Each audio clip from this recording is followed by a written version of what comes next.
Amén. Gloria al Señor. A Él toda la gloria, a Él todo el honor. Básicamente estas frases resumen la reforma que hoy vamos a estar celebrando. Antes de predicaros la palabra de Dios, conmemorando esta fiesta especial, un par de anuncios. En primer lugar, bueno, si no lo sabéis, hoy ha sido cumpleaños. Es el cumpleaños de Paco López. Esta mañana pudimos felicitar a Paco en persona.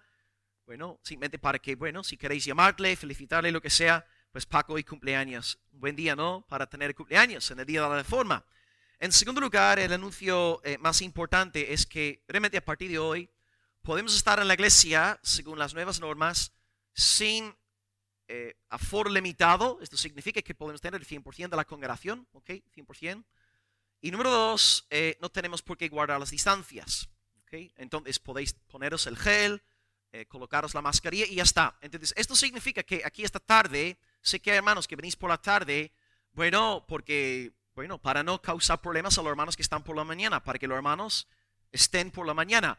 Pero a partir ya de este domingo podemos, si queremos, estar todos por la mañana a partir del domingo que viene. Así que la semana que viene, si queréis, podéis estar todos por la mañana en la reunión. Hay un grupito de hermanos aquí que muy pocas veces puede estar por la mañana. Entonces hemos formado un grupo de WhatsApp aparte esta semana y con este grupo semanalmente iremos confirmando si hay una reunión por la tarde o no. Así que este grupito, si hay necesidad de culto por la tarde, estaremos todos juntos aquí en círculo, algo más íntimo, y luego voluntariamente, si alguien quisiera venir por la tarde también puede hacerlo, pero nadie ya tiene que estar aquí por la tarde en contra de su voluntad. Esta es la idea. Ahora, no quisiera ser pesimista, pero me imagino que el índice va a empezar a subir de nuevo en invierno.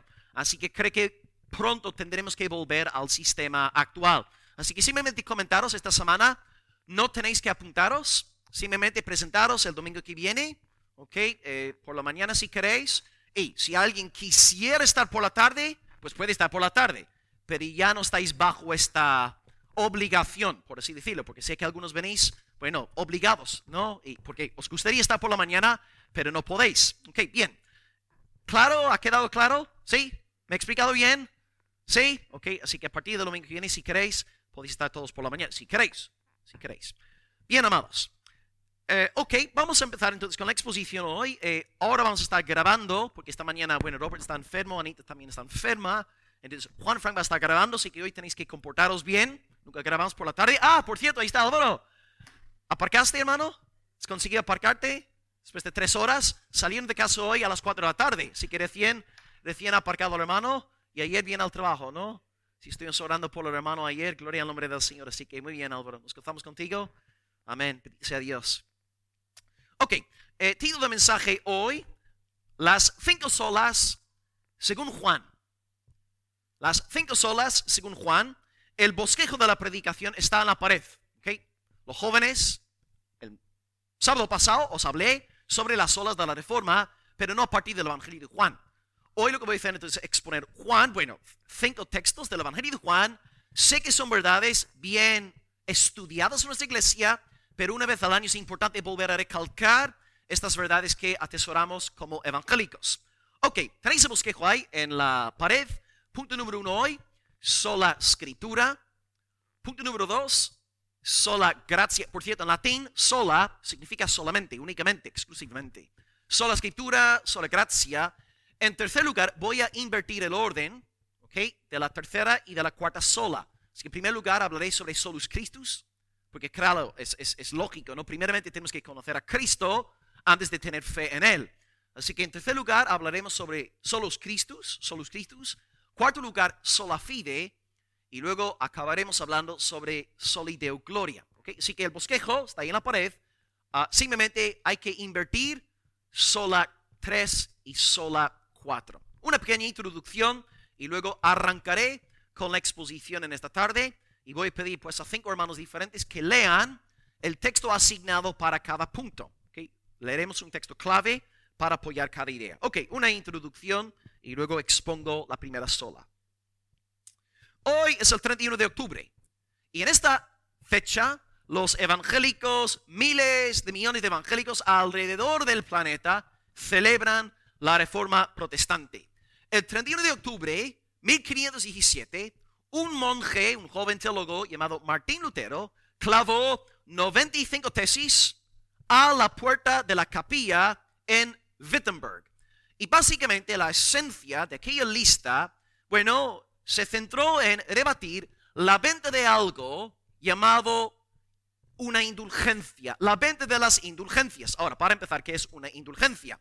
Para que nos entendamos, una indulgencia era una especie de papelito, certificado, que tú podías comprar con el fin de conseguir el perdón de tus pecados. O sea, sin necesidad de arrepentimiento, tú podías literalmente comprar el perdón de los pecados. Y si tenías a seres queridos en el purgatorio, pues podías comprar un certificado para la tita Dolores, para el tío Paco, ¿no? Y al comprar el certificado, su alma salía del purgatorio, entrando supuestamente en el cielo. Claro, una estrategia de marketing impresionante, una estrategia engañosa, pero muy eficaz.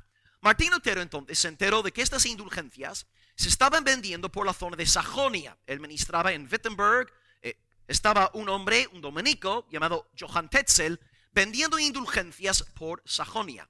Lutero había estudiado Romanos y Gálatas y se había dado cuenta de que la salvación es a través de la fe. Entonces Lutero critica los abusos relacionados con la venta de las indulgencias. No es sorprendente aprender que dentro de muy poco, en menos de 3 años, Lutero fue excomulgado de la Iglesia Católica Romana. El día de su excomulgación es el 3 de enero de 1521. Y unos años más tarde, Lutero empezaría a dirigir un movimiento luterano en el norte de Alemania y luego en el norte de Europa, ¿no? Dinamarca, Noruega, Finlandia, Suecia. Después de 5 siglos de estudio, hermanos, podemos resumir la esencia de la teología de la Reforma en 5 puntos.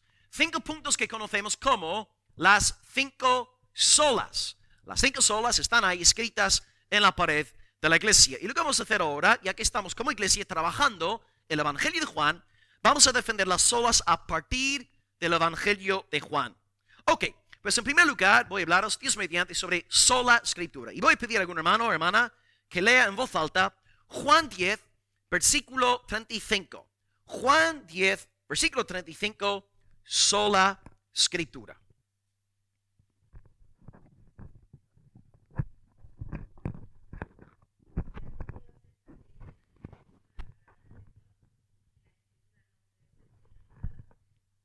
Ok, Carmen, ¿quién está hablando en el versículo que tú acabas de citar?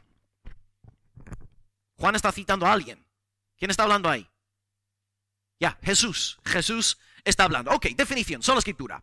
Sola escritura significa que la Biblia es nuestra suprema norma de fe y conducta. La Biblia es nuestra suprema norma de fe y conducta. Cuando digo fe, aludo a nuestras creencias. Cuando digo conducta, aludo a nuestra conducta, nuestro comportamiento. Por ejemplo, porque creemos en la Trinidad, porque es una enseñanza bíblica, porque no fornicamos, porque no mentimos, porque no robamos, porque la palabra de Dios nos ordena a no hacer semejantes cosas. La Biblia entonces es nuestra suprema norma de fe y conducta. ¿Por qué es esto importante? Porque en pleno siglo XVI, la Iglesia Católica Romana, como en la actualidad, aceptaba 3 fuentes de autoridad. Son, en primer lugar, la Biblia, en segundo lugar, la tradición, y en tercer lugar, el magisterio. El magisterio, para que nos entendamos, es el colegiado de obispos precedido por el Papa. Pero básicamente todo el poder se concentra en el magisterio, porque ese magisterio el que te interpreta la Biblia y la tradición. Por ejemplo, si el magisterio te dice a ti que María murió siendo una virgen, pues tú tienes que creer lo que te dice el magisterio. Si el magisterio te dice que María fue asumida corporalmente al cielo después de su muerte, tú tienes que decir amén, porque la autoridad está en el magisterio, no está en la santa palabra de Dios. Entonces el evangélico, el protestante, dice la Biblia es la suprema norma de fe y conducta. Ahora, ¿por qué? Porque está escrito en 2 Timoteo 3, versículo 16, toda la escritura es inspirada por Dios.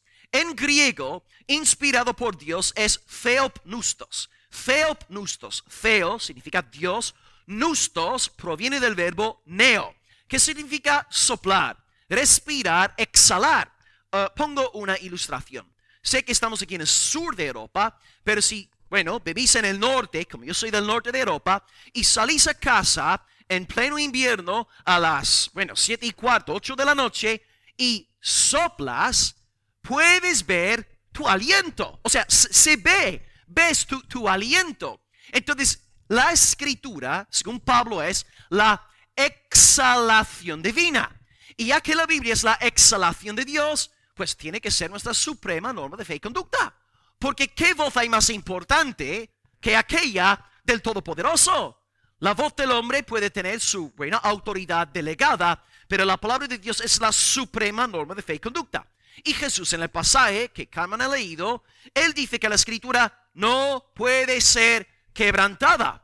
Las promesas del hombre pueden ser quebrantadas. Las palabras del hombre pueden ser, ¿verdad?, quebrantadas. Pero la palabra de Dios no puede ser quebrantada porque es inspirada. La escritura es inspirada por el Espíritu Santo. Y si tú y yo somos cristianos, si seguimos a Cristo, tenemos que tener la misma bibliología que nuestro maestro. Si Jesús dice que la escritura no puede ser quebrantada, tú y yo también tenemos que confesar que la escritura no puede ser quebrantada. Voy a daros, hermanos, ahora 10 pruebas. 10 pruebas donde vemos este principio de sola escritura en la vida del Señor Jesucristo. 10 pruebas. Prueba número 1. Jesús nunca se opuso a la palabra de Dios. Jesús nunca se opuso a la palabra de Dios. Podéis apuntar Mateo 5:17. No penséis que he venido para abrogar, sino para cumplir. Cristo no se opone a la palabra de Dios, sino que cumple la palabra de Dios. Primer argumento, Cristo nunca se opone a la palabra de Dios. Segundo argumento, Jesús nunca recriminó, nunca reprendió a los fariseos por su bibliología, por su doctrina de la Biblia. Cristo criticó a los fariseos en muchísimas ocasiones, pero nunca se metió con los fariseos por su doctrina de la Biblia. ¿Por qué? Porque Cristo tenía la misma bibliología que ellos. Él creía que toda la escritura era inspirada. Prueba número 3. Jesús se sometió a la escritura. La ilustración que he escogido para este tercer argumento es la tentación. Jesús está ahí, 40 días ayunando, se acerca a Satanás, le dice que convierta las piedras en pan. ¿Y cómo responde el Señor? Escrito está, exactamente, en primer lugar. Y en las siguientes 2 tentaciones cita la misma frase. Jesús, al decir escrito está, prosigue a citar 3 pasajes de Deuteronomio, capítulos 6 y 8. Jesús entonces se somete a la escritura. Cuando es tentado, cita la palabra de Dios y Satanás sale huyendo. Cuarta prueba. Jesús dice que toda la escritura se cumplirá. Mateo 5:18 dice: hasta que pasen el cielo y la tierra, ni una jota, ni una tilde pasará de la ley, hasta que todo se haya cumplido. Toda la escritura se cumplirá sí o sí. Argumento número 5. Voy a pedir que alguien busque Génesis 2, versículo 24. Y este quinto argumento es el siguiente. Jesús enseña que las partes humanas de la Biblia son divinas. Jesús enseña que las partes humanas de la Biblia son divinas. Alguien, por favor, leyendo en voz alta, Génesis 2, 24.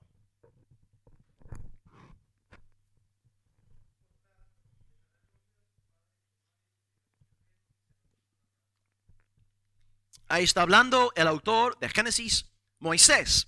Pero cuando Jesús cita este pasaje que Álvaro acaba de leernos, en Mateo 19, versículo 5, él dice que Dios dijo el contenido de Génesis 2:24. Es decir, hasta las partes supuestamente humanas de la Biblia son de Dios. ¿Por qué? Porque la Biblia es inspirada por el Espíritu. Es cierto que Moisés redactó porciones de la Biblia, pero Moisés escribió siendo inspirado. Sus palabras fueron inspiradas por el Espíritu. Jesús enseña que las partes humanas de la Biblia son divinas. Argumento número 6. Jesús se entregó a la tarea de enseñar y predicar la palabra.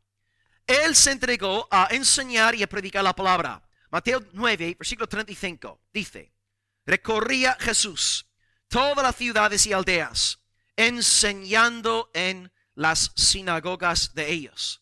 Jesús vivía para predicar el reino de Dios. Enseñaba la Escritura. Su ministerio estaba subordinado a la palabra del Padre. Argumento número 7. Jesús sanó a los enfermos con el fin de que la Escritura se cumpliera. Cito Mateo 8, del 16 al 17. Con la palabra Jesús echó fuera a los demonios y sanó a todos los enfermos para que se cumpliese lo dicho por el profeta Isaías, cuando dijo: él mismo tomó nuestras enfermedades y llevó nuestras dolencias.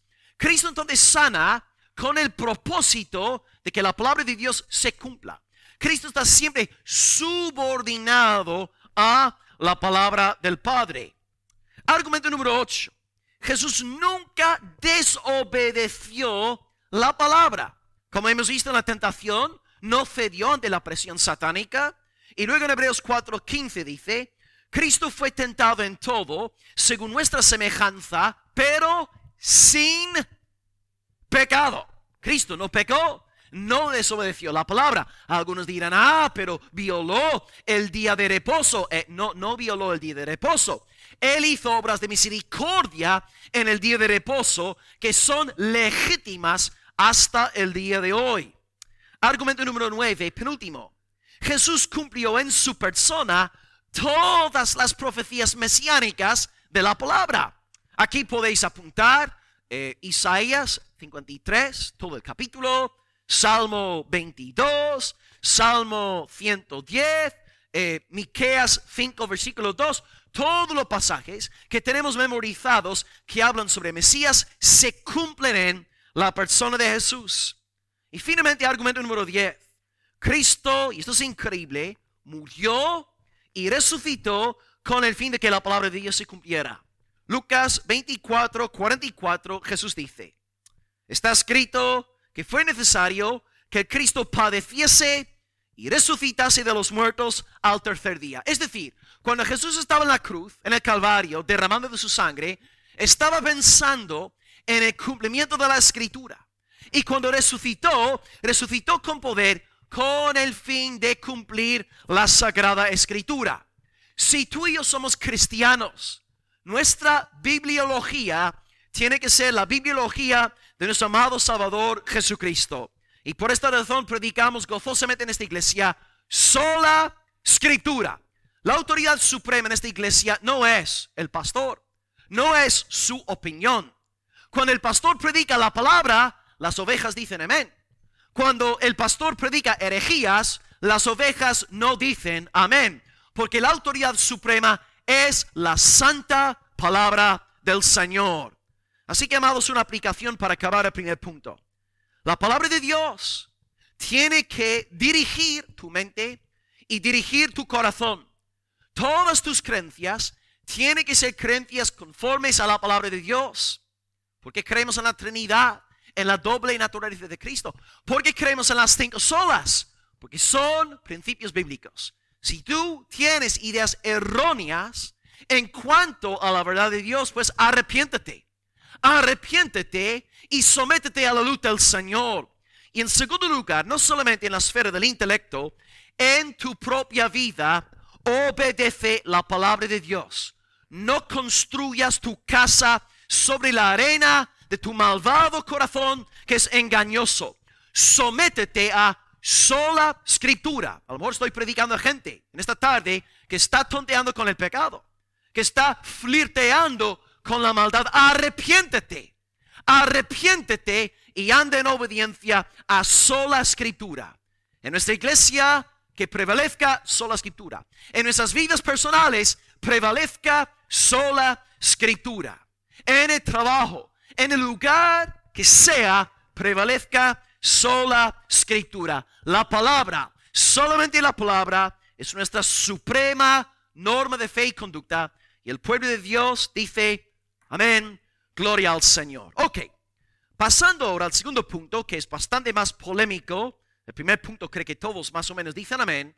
Pero ahora en segundo lugar, vamos a hablar de sola gracia, recalcando que la salvación es únicamente por la gracia del Señor. El texto ahora que tenemos que leer es Juan 6, versículo 37. Así que si alguien por favor podría leer Juan 6, 37, hablaremos sobre sola gracia.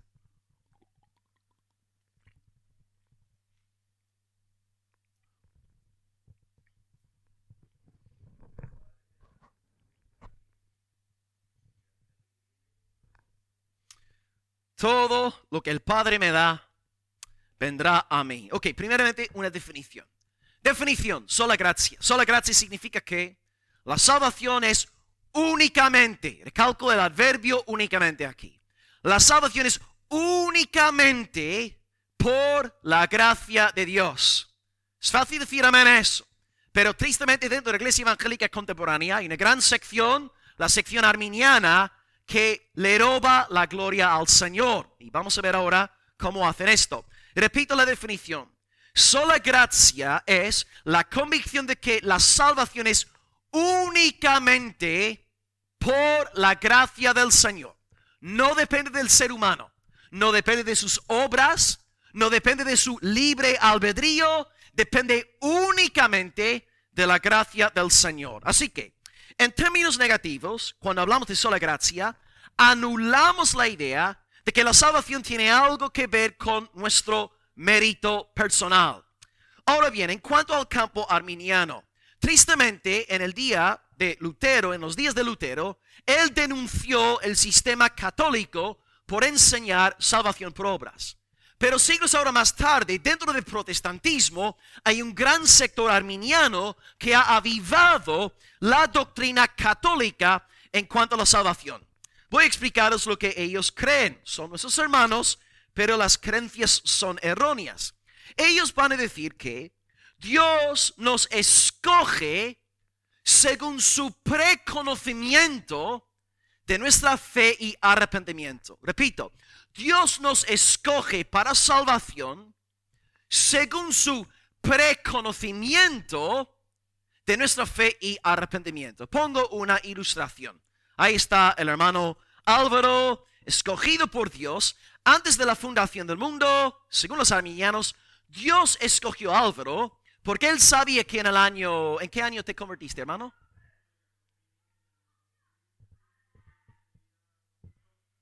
2002. Ok. Entonces Dios, antes de la fundación del mundo, sabe que Álvaro Petit va a convertirse en el año 2002. Y Dios, conociendo este dato de antemano, luego decide salvar.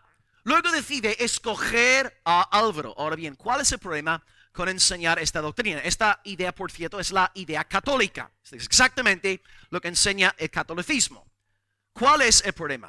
En primer lugar, el problema con decir que Dios escoge a Álvaro, viendo de antemano las obras de Álvaro, su fe y su arrepentimiento, estamos diciendo que Dios aprende nuevos datos. Dios primeramente tiene su bola de cristal, estudia la vida de Álvaro, y si ve que en la vida de Álvaro, si ve que hay fe, si ve que hay arrepentimiento, decide escoger a Álvaro. Pero esta enseñanza entonces niega la omnisciencia divina, porque Dios no aprende nuevos datos. Dios no tiene que consultar un túnel de tiempo. Como hemos estudiado en el libro de Arthur Pink, Dios conoce el futuro porque Él ha decretado que el día de mañana sea así. O sea, Dios decreta el futuro, por tanto conoce el futuro. Así que en primer lugar, el problema con esta doctrina es que niega la omnisciencia divina. Dios lo sabe todo porque lo ha decretado así. Segundo problema con esta idea. Dios estudia de antemano la vida de Álvaro y ve que Álvaro cree y que Álvaro se arrepiente. Esta enseñanza entonces niega la depravación del ser humano. Porque según la Biblia, Álvaro está, Efesios 2:1, muerto. Está muerto en delitos y pecado. Álvaro no puede agradar a Dios. Álvaro no puede colocar fe en Cristo. Álvaro no puede arrepentirse. Álvaro solamente puede colocar fe en Dios y arrepentirse si Dios hace una obra de regeneración en él. Pero vemos como el sistema arminiano niega la depravación del ser humano. Álvaro no puede, independientemente de la gracia salvadora de Dios, no puede creer, no puede arrepentirse. Y el tercer problema con esta teoría es que en última instancia voy a invitaros a pensar, si yo os digo, iglesia, en esta tarde, que Álvaro es salvo, porque Dios antes de la fundación del mundo escogió a Álvaro, porque sabía que en el 2002 Álvaro iba a colocar fe en Cristo y a arrepentirse. En realidad, hermanos, os estoy enseñando que la salvación de Álvaro fue por obras. Obras futuras, sí, pero las obras futuras siguen siendo obras. Y Álvaro entonces tiene de qué gloriarse. Álvaro puede jactarse en sí mismo, porque sí que es verdad que Dios hizo mucho en su salvación, pero Álvaro hizo una parte bien destacada, y por esta razón él se sienta ahí como hijo de Dios. Hermanos, no es así. La salvación es por sola gracia. Lutero denunció el sistema romano por negar la gracia de Dios en la salvación, y hoy como evangélicos tenemos que volver a hacer lo mismo en nuestro contexto actual. Dios escoge por soberana gracia. Y según el texto de Ramón, Juan 6:37, Jesús dice, todo lo que el Padre me da, vendrá a mí. No dice Jesús, todos los hijos de Adán vendrán a mí. Porque no todos los hijos de Adán han sido escogidos. Todos los escogidos, todo lo que el Padre me da, vendrá a mí. Y ahora, hermanos, en la iglesia, en las reuniones de oración, llevamos tiempo estudiando Juan capítulo 17, la gran oración sacerdotal. Y 6 veces en aquella oración, Jesús se refiere expresamente a aquellos que le fueron dados por el Padre. Leo 6 textos de Juan 17. Versículo 2. Le has dado potestad sobre toda carne, para que dé vida eterna a todos los que le diste. Cristo está consciente de estar intercediendo por un pueblo escogido. Texto 2, versículo 6. He manifestado tu nombre a los hombres que del mundo me diste. Texto 3. Este para mí era mi versículo menos favorito cuando era arminiano. Juan 17:9. Jesús dice, yo ruego por ellos. No ruego por el mundo, sino por los que tú me diste. Claro, yo como arminiano no podía reconciliar este versículo con mi teología. Mi teología tuvo que dejarse moldear por la palabra del Señor. Cristo ruega por aquellos que le fueron dados, otorgados por soberana gracia. Versículo 11.4. Padre Santo, a los que tú me has dado, guárdalos en tu nombre, para que sean uno. Texto 5, versículo 12. A los que me diste, Padre, yo los guardé, y ninguno de ellos se perdió. Ok, Judas Iscariote sí se perdió, pero Judas no era un escogido. Era hijo de perdición, hijo del diablo. Pero Padre, a los que tú me diste, ninguno se perdió. Qué consuelo para la iglesia. Si eres un escogido de Dios, amado Álvaro, no te perderás. Gloria al Señor. Sexto texto, versículo 24. Padre, aquellos que tú me has dado, yo quiero que donde yo estoy, ellos también estén, para que vean mi gloria. ¿Veis, hermanos, en Cristo? Él está orando constantemente por los que le fueron dados por el Padre. Soberana gracia. Gracia libre, gracia dulce, gracia todopoderosa. Tú y yo, pues, no somos salvados por libre albedrío, sino por libre gracia. Libre y soberana gracia del Señor. Dios ha dado una cantidad de hijos de Adán a Cristo, y Cristo salvó a aquellos en la cruz y en su resurrección. Aplicación para la iglesia.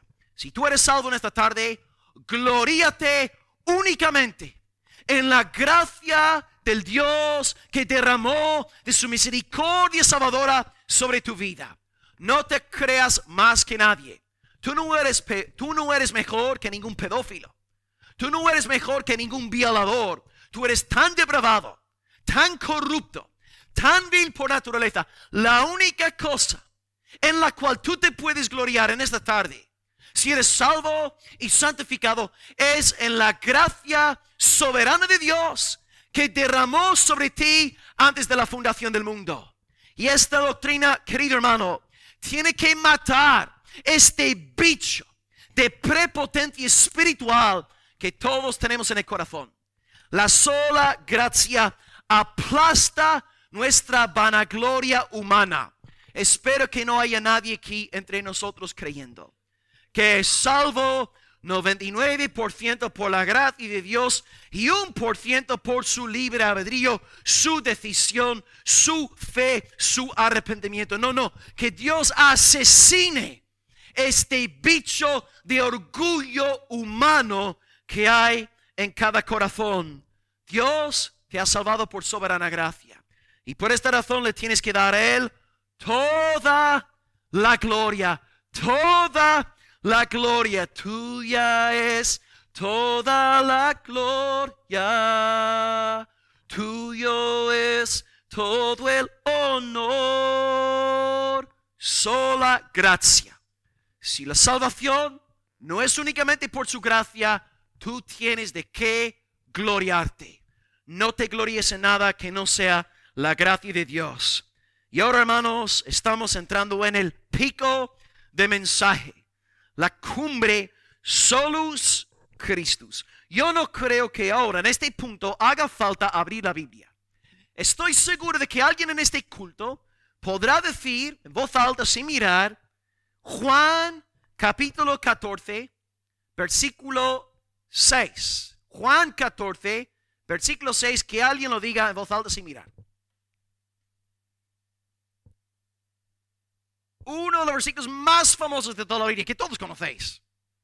Y Jesús dijo, yo soy el camino, la verdad, nadie al Padre sino es por mí. Ok, sola escritura, la Biblia es nuestra suprema norma de fe y conducta. No el Papa, no el pastor, la Biblia. Número 2, sola gracia.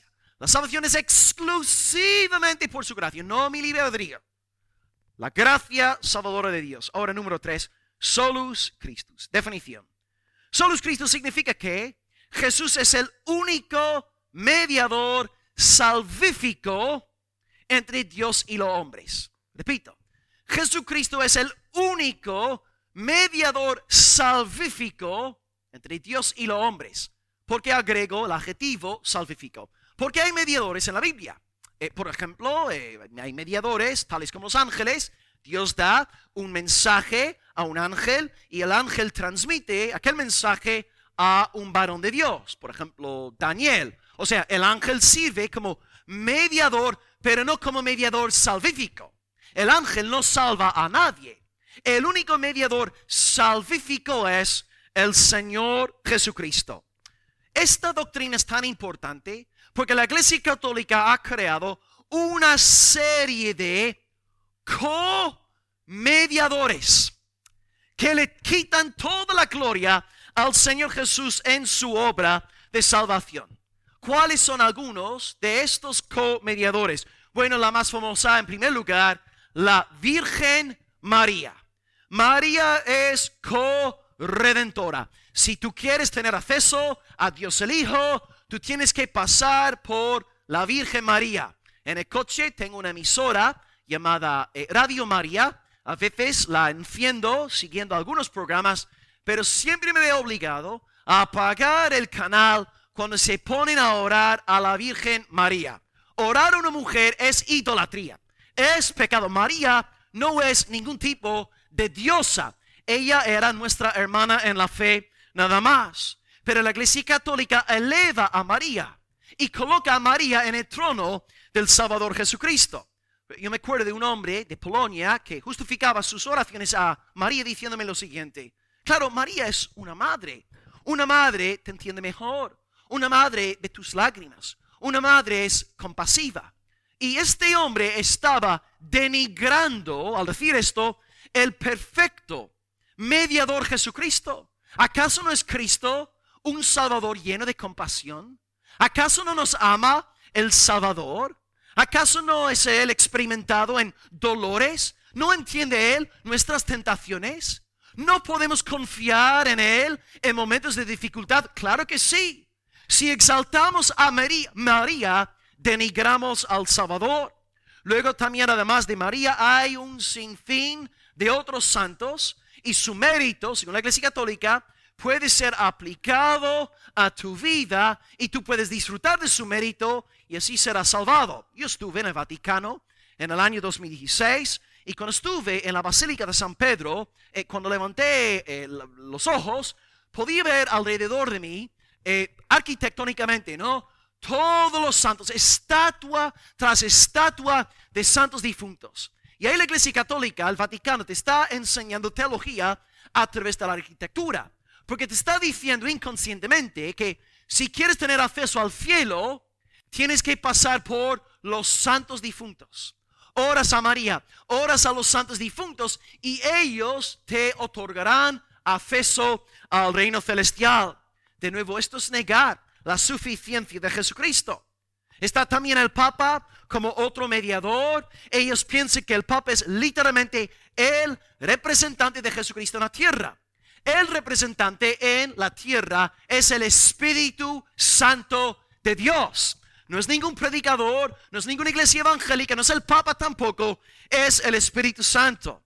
Y luego también la Iglesia Católica coloca los sacramentos en el lugar de Cristo, diciendo que el bautismo te salva. La Iglesia Católica hasta de hoy enseña que cuando un bebé es bautizado, este bebé nace de nuevo, recibe fe y es perdonado de todo su pecado original. Y luego dice también la misa, la Eucaristía, te concede el perdón de los pecados. ¿No veis, queridos hermanos, cómo el sistema católico atenta directamente contra la suficiencia de Jesucristo con su teología nefasta de otros mediadores? Cito unas líneas de Juan Calvino en una famosa carta que redactó para el cardenal Sadoleto en el siglo XVI. Y con esta frase que voy a citaros, Calvino resume de manera magistral la diferencia entre el protestantismo y el catolicismo romano. Dice el francés: solo en Cristo se ha cumplido todo lo que pertenece a nuestra salvación. Repito, solo en Cristo se ha cumplido todo lo que pertenece a nuestra salvación. Calvino subraya la suficiencia salvadora de Cristo. Porque claro, hermanos, en esta tarde, si tú le dices a un católico que Jesucristo es Salvador, te va a decir que sí, amén, te creo, así es.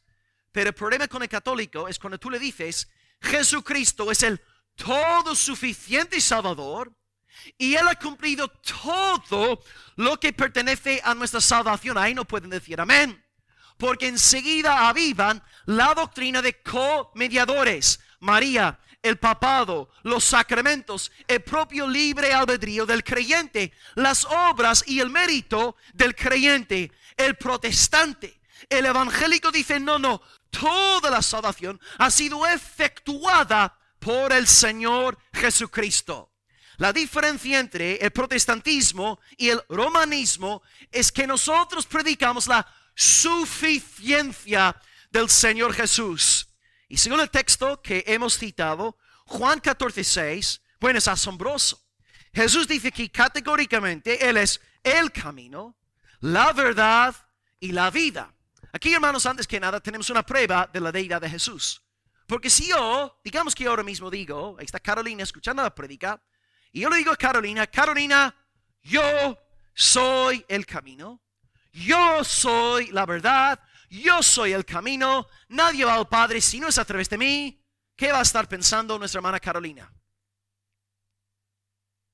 Que yo estoy loco, un caso perdido. ¿Quién soy yo como para atribuirme semejantes características? ¿Cómo puede un mero hombre describirse de esta manera? Veis, hermanos, tenemos que ir a una prueba de la deidad de Jesús. Jesús está diciendo, yo soy el único camino porque yo soy Dios. Jesús dice en primer lugar, yo soy el camino. Ahora bien, Jesús no dice yo soy un camino. Porque si Jesús hubiese dicho yo soy un camino, no habría resultado tan ofensivo. Pero Jesús cuando dice yo soy el camino, está dando a entender que los demás caminos religiosos son una gran mentira. Son un gran engaño. Yo soy el único camino. Y si no estás en mí, no tienes salvación. Luego dice en segundo lugar, yo soy la verdad. Decir esto, ¿no? En una época postmoderna. Lo que siempre te dicen cuando estás fuera evangelizando es, bueno, tú tienes tu verdad, yo tengo mi verdad, yo respeto tu opinión, tú tienes que respetar mi opinión. Y te dicen, no existen verdades absolutas. Ahora, la gran ironía a la hora de decir no existen verdades absolutas es que la declaración que acabo de hacer es una verdad absoluta. Y si tú crees que no hay verdades absolutas, pues te estás disparando en el pie. Te estás derrotando a ti mismo.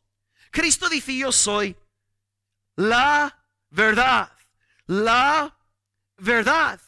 Entonces Cristo no solamente se declara como el camino, sino como la verdad, anulando las otras supuestas verdades del ser humano. Y en tercer lugar, yo soy la vida. La vida. Si no estáis en mí, no tenéis la vida eterna. Entonces Cristo está diciendo, y de nuevo pensamos en el ámbito ecuménico, interreligioso que se está moviendo en esos días, ¿cierto? Cristo está negando que haya salvación en otros sistemas religiosos. En el Islam no hay salvación, ¿no? Porque no creen en Jesucristo. En el judaísmo no hay salvación porque no creen en Jesucristo. En el budismo, en el hinduismo, lo siento mucho, pido disculpas, pero la verdad de la palabra es la verdad de Jesucristo. Y no podemos cambiar la verdad de Dios con el fin de no ofender al hombre. Fijaos, hermanos, en este verano el Papa estuvo en Irak y en una conferencia que dio en Bagdad dijo que, estando ahí presentes las autoridades musulmanas y judías, él dijo, todos adoramos al mismo Dios, porque todos tenemos a Abraham como nuestro padre. Vamos a ver, Gálatas 3:28, inspirado por el Espíritu Santo, dice, somos hijos de Abraham por medio de la fe en Jesucristo. ¿Y cómo es que el Papa no quiso citar Gálatas 3:28? Entonces Cristo nos aclara que la salvación, la vida eterna está únicamente en Él. Si tú estás aquí en esta tarde y no eres de Jesucristo, no crees en Jesucristo, eres un heredero de la condenación venidera.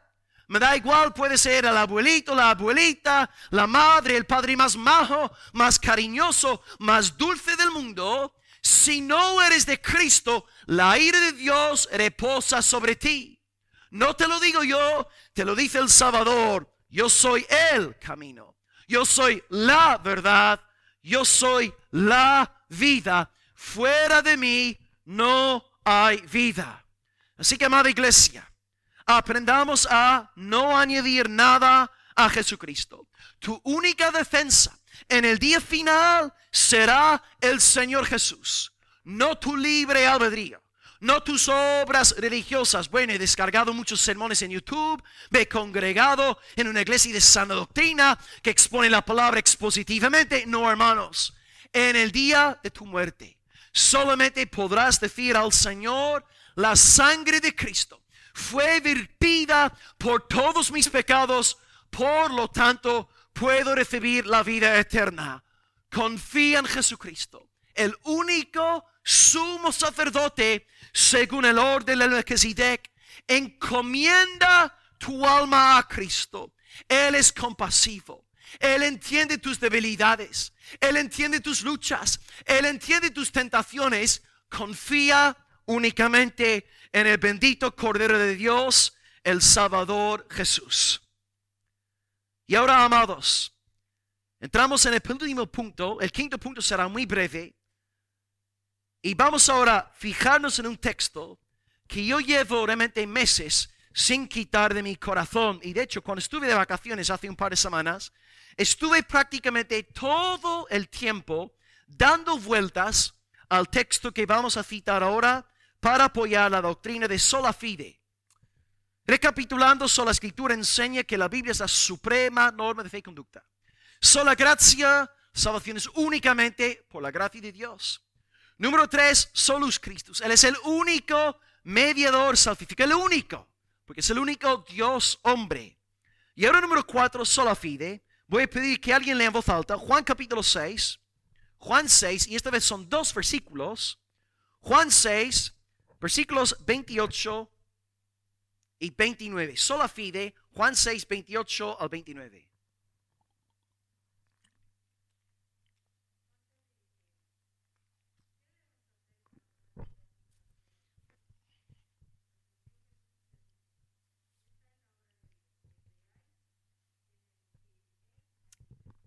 Muy bien.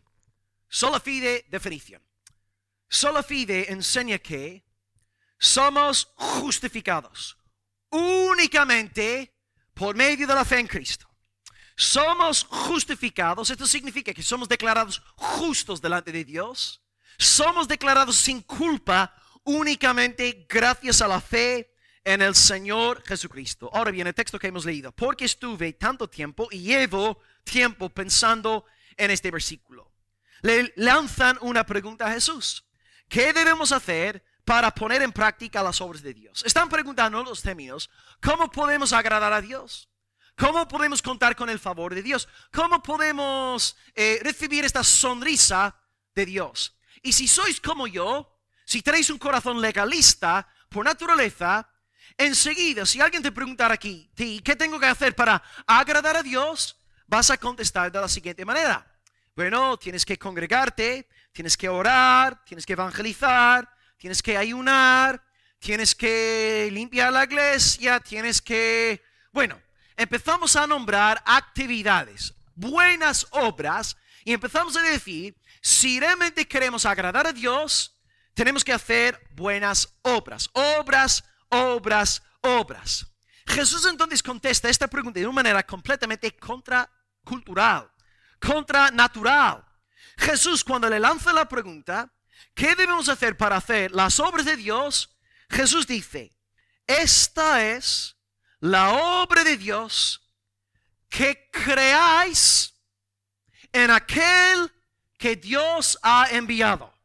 Si realmente queréis agradar a Dios, lo único que tenéis que hacer es creer en aquel que fue enviado de parte de Dios. Por cierto, ¿quién es aquel que fue enviado de parte de Dios?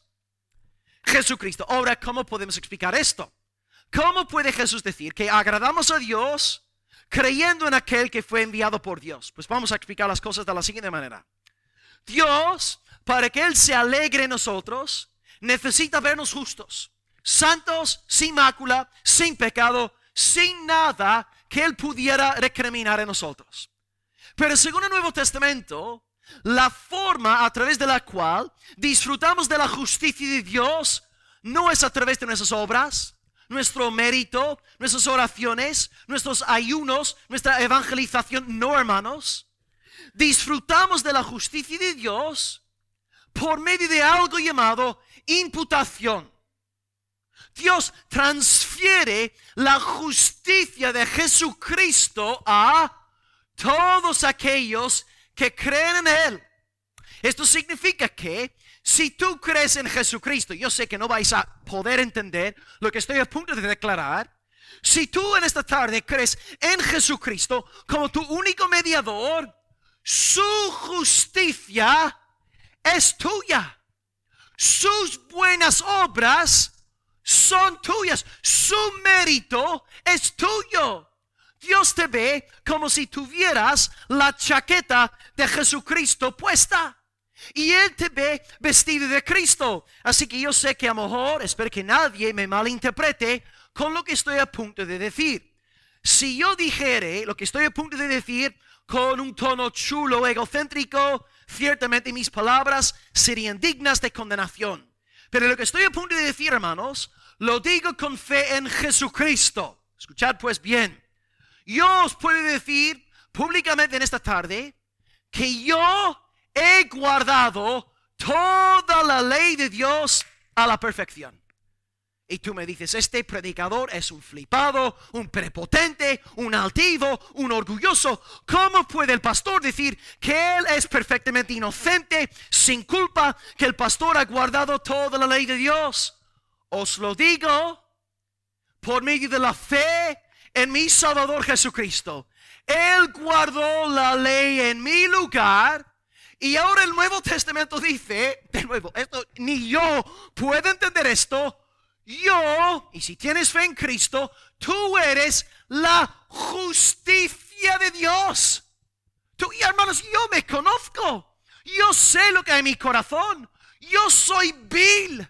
Yo soy putrefacto. Yo soy depravado, hermanos. Yo sé las cosas que pasan por mi mente. Yo sé lo que hay en mí. Y Dios solamente me ha revelado una muy pequeña parte de todo el veneno que hay en mi corazón. A mí me daría vergüenza que vierais, hermanos, todos mis pensamientos en la pantalla aquí de esta iglesia. Yo sé lo que hay en mí. Y a ver si Dios sigue revelándome más sobre mi maldad.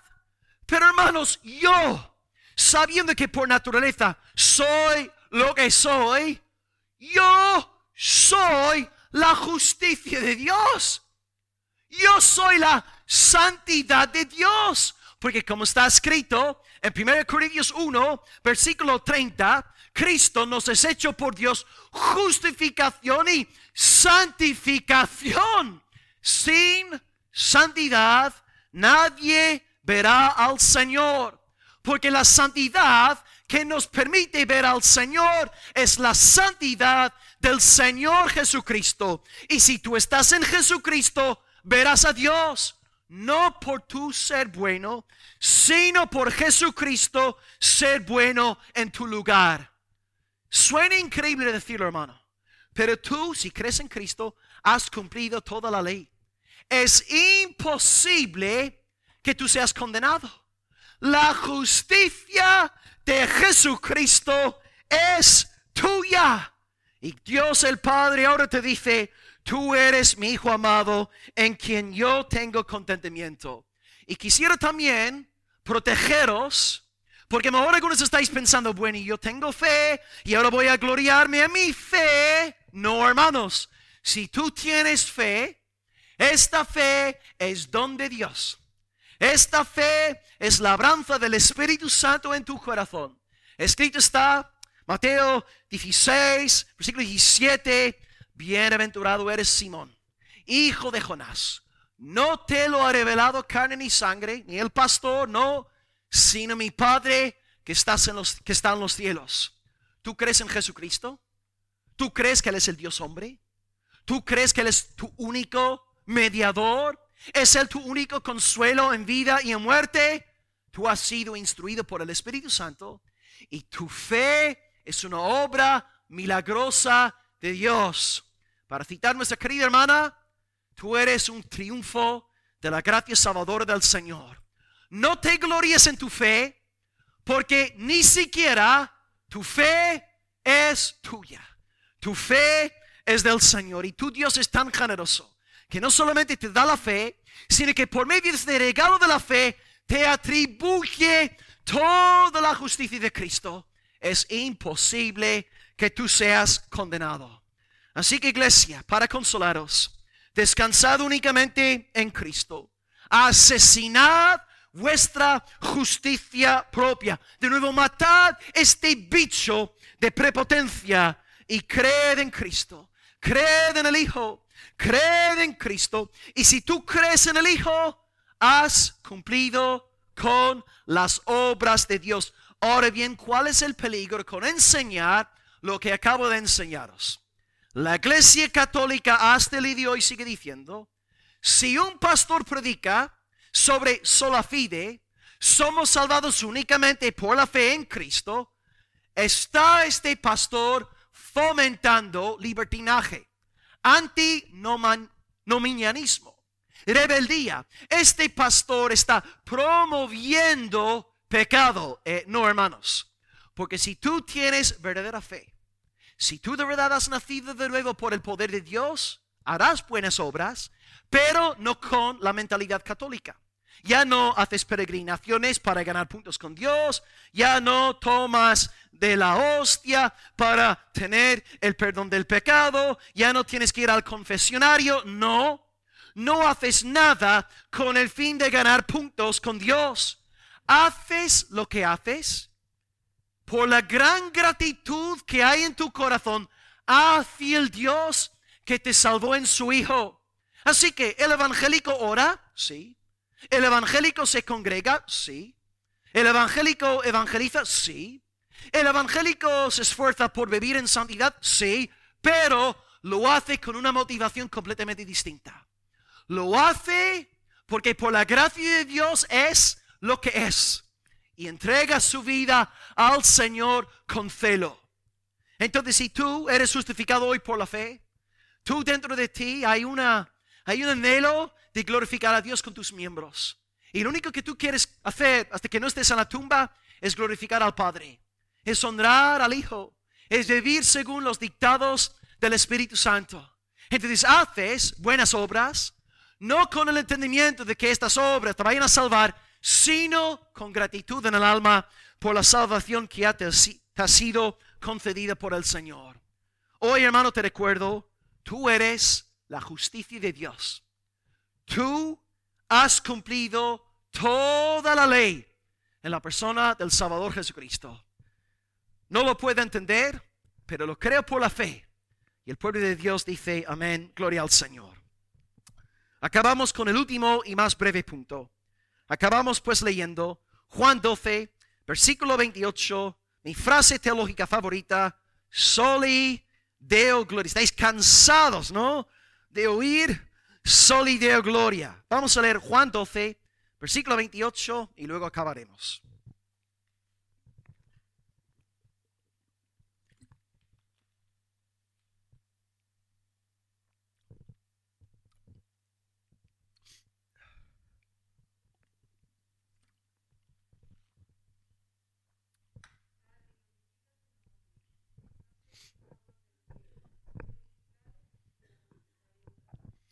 Bien, estamos en una iglesia en la cual yo no creo que haga falta definir Soli Deo Gloria. A ver, congregación, ¿qué quiere decir Soli Deo Gloria en español? Solamente a Dios la gloria. Aquí el católico no puede decir amén. Aquí el arminiano no puede decir amén. Soli Deo Gloria, mi lema teológico favorito. De hecho, yo tengo en mi despacho, Juan Frank nos hizo un póster muy hermoso que está clavado en mi pared. Y cuando yo subo al despacho por la mañana, abro la puerta, la primera cosa que veo son los libros. Y luego miro hacia la derecha y ahí tengo el póster, ¿no? Soli Deo Gloria. Es un buen recordatorio, porque cada día que subo al despacho me acuerdo de que me he levantado por la soberana gracia de Dios, vivo para la gloria de Dios, y ahora voy a estar en el despacho estudiando la palabra, en las cosas de Dios, y lo hago todo para la gloria de su santo nombre. Soli Deo Gloria. Es bueno tener este lema clavado en la pared de la iglesia, clavado en la pared de la casa pastoral, pero es mucho mejor tener este lema inscrito en el alma, escrito en el corazón. Ok, Cristo ora aquí diciendo, Padre, glorifica tu nombre. Padre, glorifica tu nombre. Esta oración es sorprendente cuando tomamos en consideración los siguientes datos. Juan 12 son o representan los últimos momentos de libertad de Jesús. Poco después va a celebrar la cena con los discípulos y luego dará un discurso prolongado en capítulos 14 y 16. Luego ora por los discípulos, capítulo 17, que estamos estudiando en la iglesia, y luego 18 arranca la pasión. Es decir, en esta oración, cuando Jesús ora, Padre, glorifica tu nombre, está pensando en el contexto de su muerte en la cruz. Está a punto de ser entregado a las autoridades judías para después ser entregado a los romanos. Jesús dice entonces, Padre, glorifica tu nombre. Voy a morir. Voy a derramar mi sangre en expiación por los pecados. Yo voy a salvar a mi amada iglesia Padre, glorifica tu nombre. Yo digo, madre mía, qué diferente es esta oración de Jesús de las típicas oraciones que escuchamos en nuestros cultos de oración hoy día, ¿no? Oh Padre, dame una casa más grande. Dame un mejor coche. Señor, dame más joyas. Señor, que me aumenten el sueldo en el lugar de trabajo. Señor, yo. Aquí tenemos Cristo, frente a frente con la muerte, y lo único que puede orar es, Padre, glorifica tu nombre. Glorifica tu nombre. Me acuerdo de un reformador, Ulrico Zwinglio. Él ministraba en la ciudad de Zúrich, en aquel entonces la Confederación Helvética, un país que tú y yo conocemos hoy día como Suiza. De hecho, cuando yo voy a visitar a mis suegros, siempre volamos hasta Zúrich. Ellos están en Alemania, pero como fronteriza con Alemania, nos recogen. Ahí, por cierto, un café con leche, 100 mililitros, te cuesta 5 euros. El problema es que no solamente cuando yo estuve ahí la última vez, tomé un café con leche, sino que invité a 3 amigos. Ellos también pidieron café con leche. Yo, 20 euros por 4 cafés con leche. Yo lloré mientras bebía aquel café con leche. No voy a volver a invitar a nadie más en Zúrich. A lo mejor Almería sí, pero en Zúrich ni en broma. En Zúrich, Zwinglio, un gran predicador, menos mal que soy rico, Zúrich estaba siendo expuesta a la palabra de Zwinglio, y él contagió alguna enfermedad. Él estaba fatal, estaba a punto de morir. Él pensó que iba a morir. Y justo antes de morir, bueno, no murió, pero pensó que iba a morir, redactó un poema y dijo en el poema, está en inglés, yo no sé si está en español, pero él redactó una frase que años más tarde sigo acordándome de ella. Y él dice en la oración, Señor, si a ti te place destruirme, Señor, que sea para tu gloria. Y yo digo, madre mía, ¿no? Un hombre que vivía tan sumergido en la gloria de Dios le dice al Señor, Señor, si tú quieres llevarme en esta enfermedad, si quieres quitarme de en medio, hazlo, pero que sea para la gloria de tu nombre. Así se ora.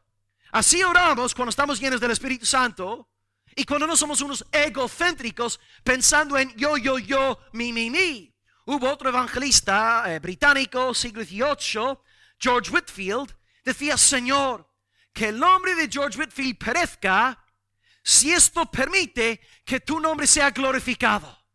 Que el nombre de George Whitefield perezca si esto permite que tu nombre sea glorificado. Y si hemos nacido de nuevo y estamos andando en santificación, este mismo clamor está en el corazón de todos aquí. Realmente queremos decirle a Dios, Señor, que tu nombre sea glorificado. Y si yo tengo que sufrir esta semana, si tengo que ser yo tentado, puesto a prueba, si tengo que perder amigos, si tengo que ser perseguido, Señor, pase lo que pase, hazlo con tal de que sea para tu gloria. Me someto a ti, sea tu nombre glorificado. Y así ora una persona llena del Espíritu Santo. Si una persona sin fe en esta tarde pensar en esta oración de Jesús, va a morir y está pidiendo que el Padre sea glorificado a través de su muerte, una persona que no ha nacido de nuevo dirá, es una petición horripilante. Yo nunca podría orar algo así. En efecto, así es. Solamente aquel que ha sido instruido por el Espíritu Santo, solamente aquel que busca la gloria de Dios por encima de todas las cosas, puede orar como el Señor Jesús aquí en este pasaje. Y ahora, amados, para acabar, lo que vemos en esta quinta sola es la conclusión lógica e inevitable de las primeras 4 solas. Voy a demostrar lo que acabo de decir. Repasemos lo aprendido hoy. En primer lugar, sola escritura. ¿Quién nos da la escritura? Dios. Por lo tanto, a Dios sea toda la gloria. Número 2, gracia. ¿Quién nos da la gracia? Dios. Por tanto, a Dios sea toda la gloria. ¿Quién envía a Cristo con el fin de salvarnos? Por lo tanto, a Dios sea toda la gloria. ¿Quién nos da la fe? Por lo tanto, a Dios sea toda la gloria. ¿Veis, hermanos? Como soli Deo gloria constituye el meollo de todas nuestras creencias evangélicas. Soli Deo gloria resume a la perfección nuestra fe en esta tarde. Hoy pues glorifica a tu Padre porque te dio la Biblia. Glorifica a tu Padre porque Él te dio de la gracia. Glorifica a tu Padre porque te dio a su Hijo. Glorifica a tu Padre porque Él te ha dado el don de la fe. Glorifica a Dios.